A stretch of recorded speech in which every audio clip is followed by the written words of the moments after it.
आपने अभी तक हमारा चैनल सब्सक्राइब नहीं किया तो अभी सब्सक्राइब करें और बेल आइकॉन को क्लिक करके हमारी लेटेस्ट वीडियोस के बारे में अपडेट। हेलो स्टूडेंट्स, मैंने ये वीडियो DSSP PGT कॉमर्स या NVS PGT कॉमर्स या HTET PGT कॉमर्स, ठीक है, या KVS PGT कॉमर्स के लिए बनाई है। आप किसी भी कॉमर्स के लिए कॉम्पिटिटिव एग्जाम के लिए प्रिपरेशन कर रहे हो तो ये वीडियो आपके लिए बेनिफिट देगी, ठीक है। तो चलिए MCQs में फर्स्ट क्वेश्चन हम अपना पढ़ते हैं। फर्स्ट क्वेश्चन क्या कहता है, डिसइन्वेस्टमेंट्स ऑफ पब्लिक सेक्टर्स एम्प्लॉयज, ठीक है। PSC यहाँ पे पब्लिक सेक्टर है। डिसइन्वेस्टमेंट का मतलब क्या है कि ये जो एक पब्लिक सेक्टर है, ठीक है। अब पब्लिक सेक्टर क्या करती है, इस अपने पब्लिक सेक्टर को गवर्नमेंट सेक्टर को, जो गवर्नमेंट सेक्टर है उसको प्राइवेट वाले को बेच देती है, ठीक है। तो जो पैसा गवर्नमेंट या फिर पब्लिक सेक्टर में लगा हुआ था वो वहाँ से कहाँ इन्वेस्ट हो रहा है, अब प्राइवेट सेक्टर में, ठीक है, वहाँ से जा रहा है। तो इस तरह से ये डिसइन्वेस्टमेंट है। तो ये कैसे होगा, तो ऑप्शन देखिए आपके पास क्या क्या है। Sale of equity share to private sector, ठीक है, closing down operation, investing in new areas या बाइंग शेयर्स ऑफ PSC। तो कैसे होगा ये, equity sale of equity shares to private sector, ठीक है। जो गवर्नमेंट है वो अपने इस बिजनेस को उठा के किसको बेच देगी, प्राइवेट को, प्राइवेट सेक्टर को बेच देगी अपने इक्विटी शेयर्स को, ठीक है। तो इससे भी गवर्नमेंट सेक्टर में डिसइन्वेस्टमेंट हो जाएगा। तो राइट आंसर आपका ए है।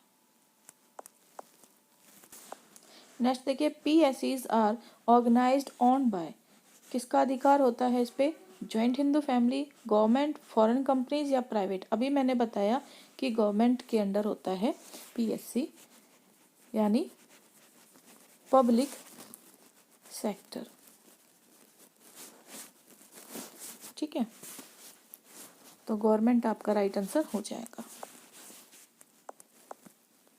नेक्स्ट क्वेश्चन क्या कहता है, a government company is any company in which the paid up capital held by the government is not less than, कितने से कम नहीं होनी चाहिए, 49%, 51%, 50% या 25%। तो गवर्नमेंट कंपनी या कोई भी कंपनी जिसकी पेड अप कैपिटल कितनी होनी चाहिए, कितने से कम नहीं हो सकती, 51% से कम नहीं होनी चाहिए, ठीक है। तो राइट आंसर आपका क्या हो जाएगा, 51। 51 में एक तरह से आप ऐसे भी समझ सकते हो कि वोटिंग मेजोरिटी होती है, ठीक है। जिसके पास 51 होते हैं वही एक तरह से ओनर माना जाता है। नेक्स्ट क्वेश्चन देखिए, इंडियन इकोनॉमी पूछी हुई है।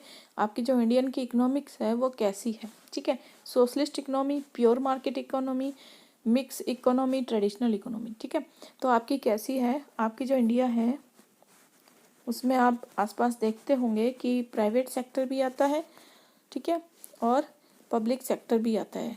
पब्लिक को आप यहाँ गवर्नमेंट सेक्टर भी यूज़ कर सकते हो वर्ड, ठीक है। जो दोनों सेक्टर मिलके क्या बनाते हैं, आपकी मिक्स इकोनॉमी, ठीक है। तो आपकी इंडिया की यही पूछा है क्वेश्चन में कि कैसी इकोनॉमिक्स है, मिक्स है, ठीक है। तो आंसर हो जाएगा मिक्स्ड इकोनॉमी। नेक्स्ट क्वेश्चन देखिए, which of the following enterprises may benefit the most of an established brand name at the time of incorporation, departmental undertaking, government company, statutory corporation, joint venture। Question क्या कहता है कि जब आप किसी company का brand name देखकर उसके साथ जुड़ते हो, ठीक है, या उससे बेनिफिट लेना चाहते हो तो किस तरह से बेनिफिट लोगे, तो वो जॉइंट वेंचर होता है, ठीक है। डिपार्टमेंट अंडरटेकिंग गवर्नमेंट के अंडर होती है, गवर्नमेंट का यहाँ कुछ पूछा नहीं है। स्टैच्यूटरी जो लॉ के अंडर आप रजिस्टर्ड कराते हो,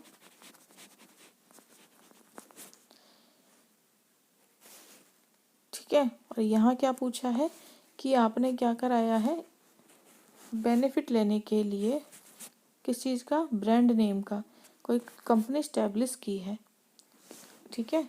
तो ये क्या होता है, जॉइंट वेंचर। जॉइंट वेंचर क्यों किया जा रहा है, क्योंकि जॉइंट वेंचर क्या होता है, ये ध्यान रखना कि मान लो कि ऑलरेडी पहले कोई एक कंपनी है जिसके प्रोडक्ट की गुडविल अच्छी है, या जो प्रोडक्ट लॉन्च कर चुकी है मार्केट में, उसका नाम है, ठीक है, तो उसके ब्रांड का बेनिफिट लेने के लिए जब आप उसे जुड़ जाते हो तो ये जॉइंट वेंचर कहलाता है। नेक्स्ट क्वेश्चन देखिए, which of the following types of organisation has the capacity of expansion of market territory and operate through a network of subsidies branch and affiliated. तो ये किस में होता है? मोफा, एमएनसी, पब्लिक सेक्टर एंटरप्राइज या private sector enterprise. तो ये आपका होता है जब आप एक कंट्री है, ठीक है, ये आपकी मान लो इंडिया है, इसके बाहर यानी आउट ऑफ इंडिया जो अदर कंट्री है, ठीक है,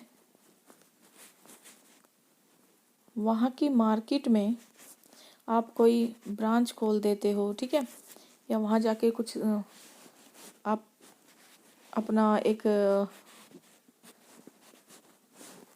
कोई एक चैन या नेटवर्क इस तरह से सेटअप कर लेते हो कि आपके प्रोडक्ट बिकते रहें। तो ये सब किस में कहलाता है? मल्टीनेशनल कंपनी, कि एक ही कंपनी कई देशों में अपना प्रोडक्ट बेच रही है, तो ये एमएनसीज में आ जाता है, ठीक है। अब एमएनसीज में आप याद रखना कि अगर इंडिया की कंपनी है तो इंडिया उसके लिए होम कंट्री है, और जिस देश में जाके हम माल बेच के आते हैं वो उसके लिए होस्ट कंट्री होती है। और यहाँ हम हो सकता है यहाँ पे अपनी ब्रांच या सब्सिडी ऑफिस बना लें, ठीक है, तो यहाँ हम ब्रांच भी खोल सकते हैं। तो ये दूसरी कंट्री, मान लो ये जापान है, तो हमारे लिए होस्ट कंट्री हो जाएगी, ठीक है।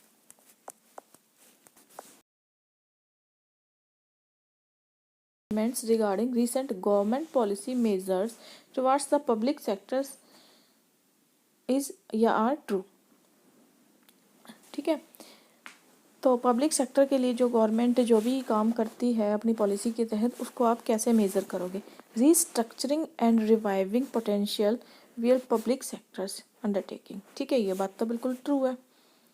नेक्स्ट क्या आता है? क्लोजिंग डाउन दो sector PSUs that can not be revive, जो ठीक नहीं हो सकते, जो इंडस्ट्रीज घाटे में चल रही हैं, ठीक है, एक तरह से सिक इंडस्ट्री है, उनको क्लोज कर देना, ठीक है, तो ये भी बात ठीक है, ठीक है। Bringing down government equity in all non strategy PSU to 50% और लोअर, ये सही नहीं है, ठीक है। और आगे क्या कहता है? Fully protecting the interest of workers, workers के इंटरेस्ट को तो प्रोटेक्ट करना चाहिए, ठीक है, तो ये भी बिल्कुल ठीक है। तो हमारा A, B और D बिल्कुल ठीक है, तो राइट आंसर हमारा C हो जाएगा।